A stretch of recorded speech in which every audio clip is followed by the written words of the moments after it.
All right, well, hey, if you're just joining us, welcome to the Q&A portion of our webinar on building team culture with Gemba Walks. I'm Kirby Snee with Manufacturers Alliance here with Matt Cans, the VP of Manufacturing Americas for Campari Group. Matt, thanks so much for making the time. Thank you for having me. Yeah, this is fun. I appreciate being able to go a little bit deeper into the content. If people haven't watched it, I'd actually suggest they pause, go back, watch it, and then jump right into the Q&A. I want to go deeper into a handful of things. I want to talk about, like, how do you pick the right people, quote unquote, right people? Cool. You talked about get their time and attention, what you do if you don't, and just everything to make sure that you're really building culture and having successful walks. Wonderful. So let's talk about focus first. I think for a lot of leaders out there, they think, okay, there's lots of opportunity. I mean, if they had their druthers, they'd say, hey, we could do 10 of these things. But the reality is they have to prioritize. How have you prioritized and really known where to focus first? I think the key is where not to focus. And what I mean by that is don't try to do everything at once. So you're thinking about a large site, maybe it's 3 cells or maybe it's 30 cells. What happens is people try to put together a Gemba walk that covers everything. Gemba walk should start where the problems are in the business. And there's a couple places that you can look. Number one is start with the leadership team, get an input on where they want to go. The reason why that's important is guess who's probably going to make up your Gemba walk? The leadership team. But number two is talking to sales and commercial. Where are we having problems with our products? Is there a certain product line or product that we're having issues with in the market?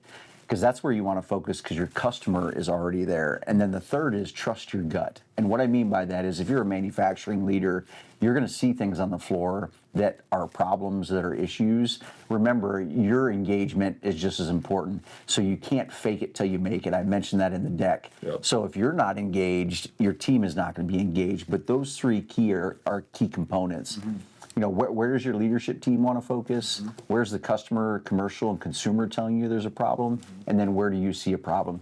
Try to triangulate that and start small. Mm-hmm. Do not do your whole facility or all areas. Okay. So then you've narrowed it down. Let's say you've got an area to focus, and then now you want to make sure that you have the right team. How do you make sure that that selection is right the first time? That's a great question. So now it gets down to, let's say you selected a certain value stream in your plant.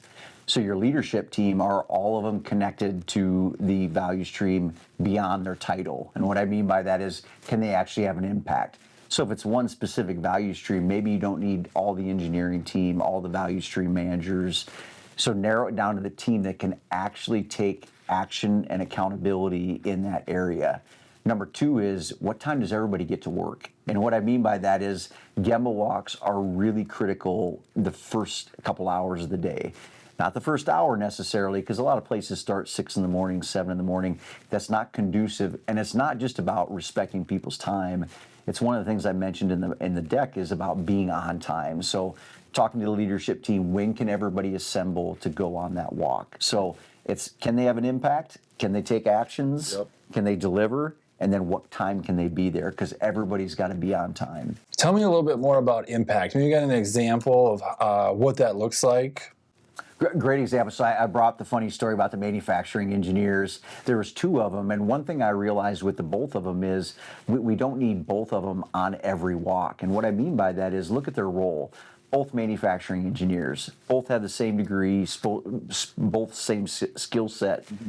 Their message by horseplay, and they were telling me in that way that they're bored. We don't have enough to do.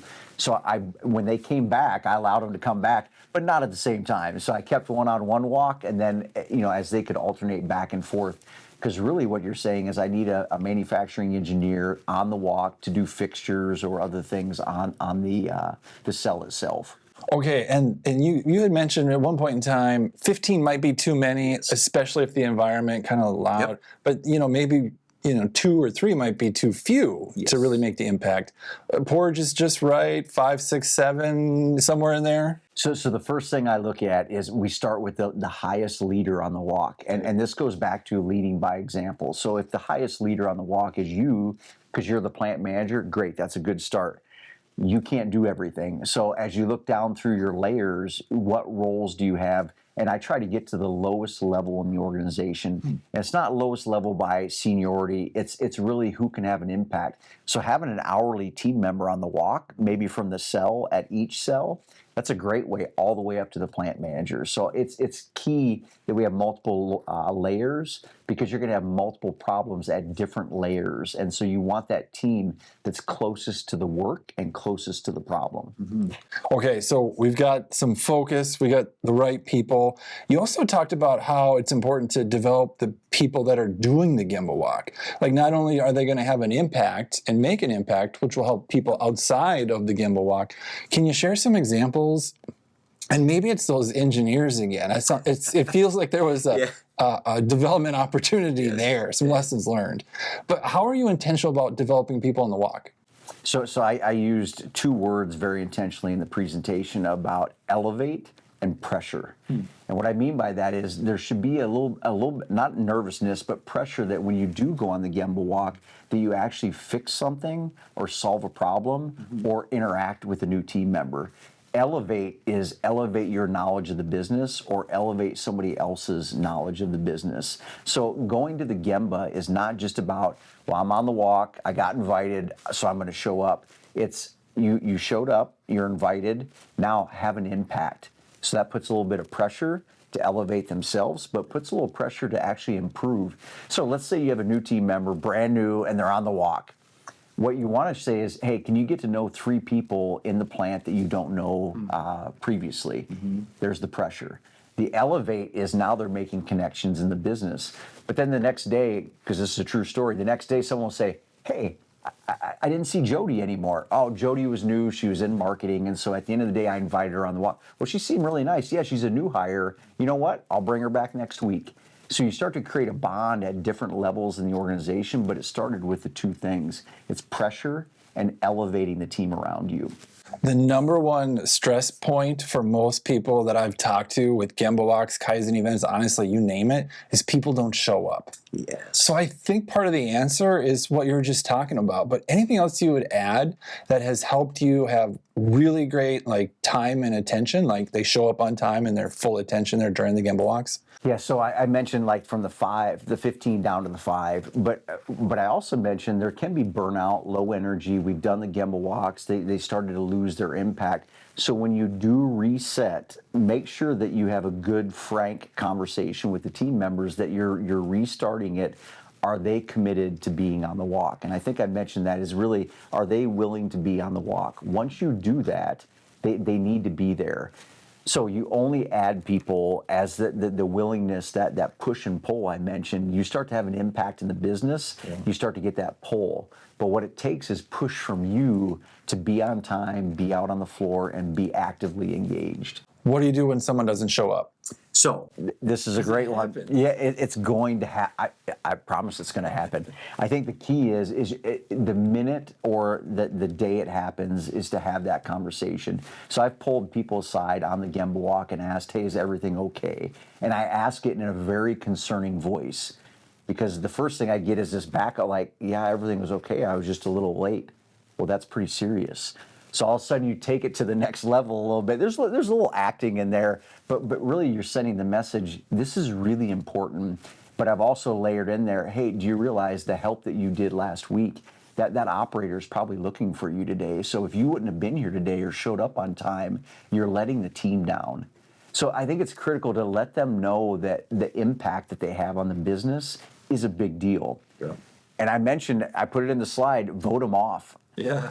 Kick people out. And I know that may sound harsh, but I think it's one of those things where you're there to have fun, but it's very serious. You want to take care of the business, so that it should almost be like a group that SWAT team that's helping the organization.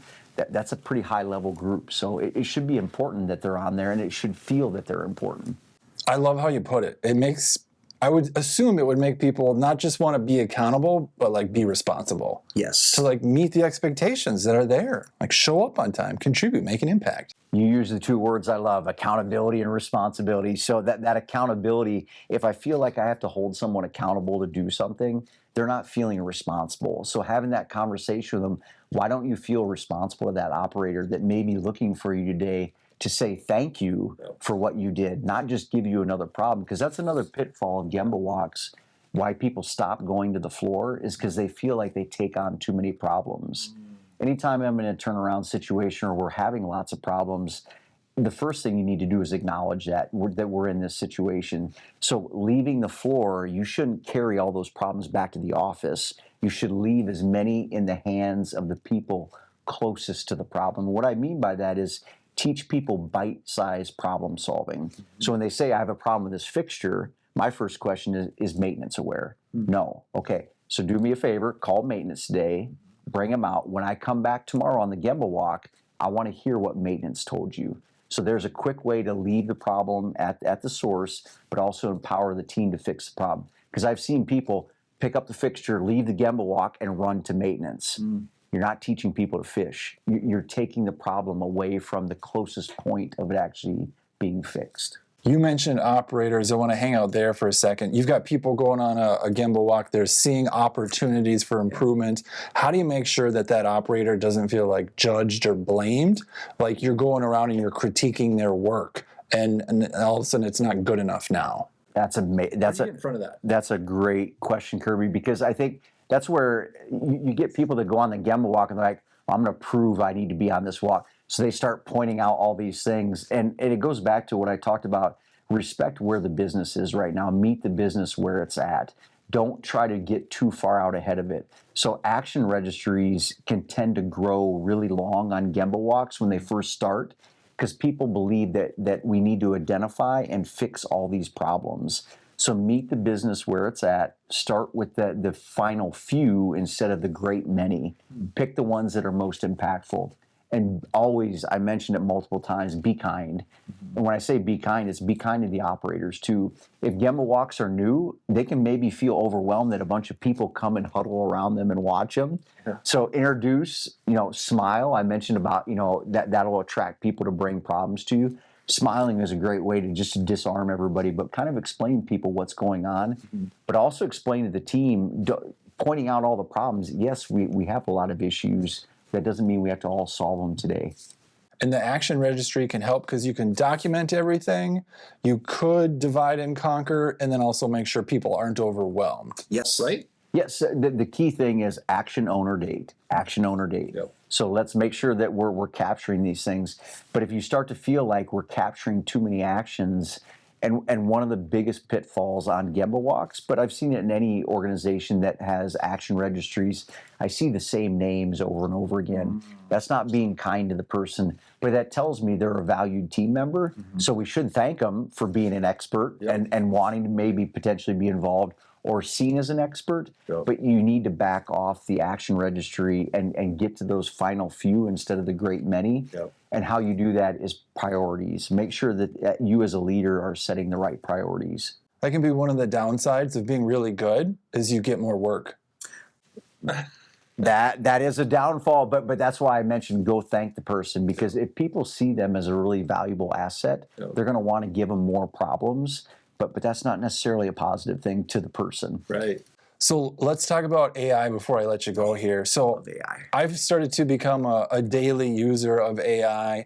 The impact is increasing significantly. I now know enough to not just have a conversation, but ask who's doing what, share examples and why. And we're starting to see adoption grow across the alliance. It's fun. It's exciting. It's the next frontier. What have you seen as it relates to AI impacting Gemba walks or just even operational excellence in general to help increase productivity? I think the top use of AI that everyone should use is themes. So when I prompt AI, I always ask, what themes am I seeing?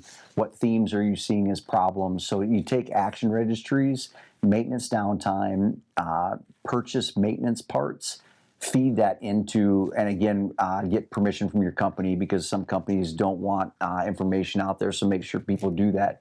But use that as a way to look for themes and patterns, so it's ideation. AI is a great way to do that, to get to see next level things that are maybe clouded by your judgment or by the team's judgment. So that AI should just be another problem-solving person that's sitting in the room with you. Love that.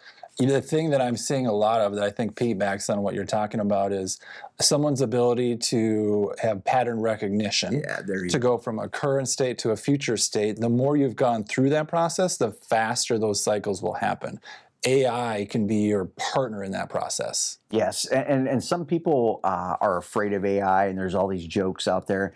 But I think good leaders see a tool that's valuable and they utilize it. And AI is a valuable tool. So I think at the end of the day, it's a thing, respect privacy and all those things. But also AI is a tool that leaders should be using to supplement their great leadership. Love it. Love it. I'm on fire for AI. I know you are too. Yes. And I hope this Q&A gets even more people on fire for AI. Thank you so much for joining me. Thank you, Kirby, for being here. I love to be here. The Manufacturers Alliance is a great organization, so keep doing what you're doing. Appreciate it. Hey, if you liked these real world examples of what's working and what's not working, and you want to go even deeper, check out our Lean Practitioner series of digital courses. It'll give you that step-by-step how-to be able to take what you've learned and then apply it to your unique situation. And the best part, it's all included in your company membership at no additional cost. Thanks for joining us. We'll see you next month. Awesome. That was fun. That was a ton of fun. Hey, 16, not bad. Yeah, right on the money.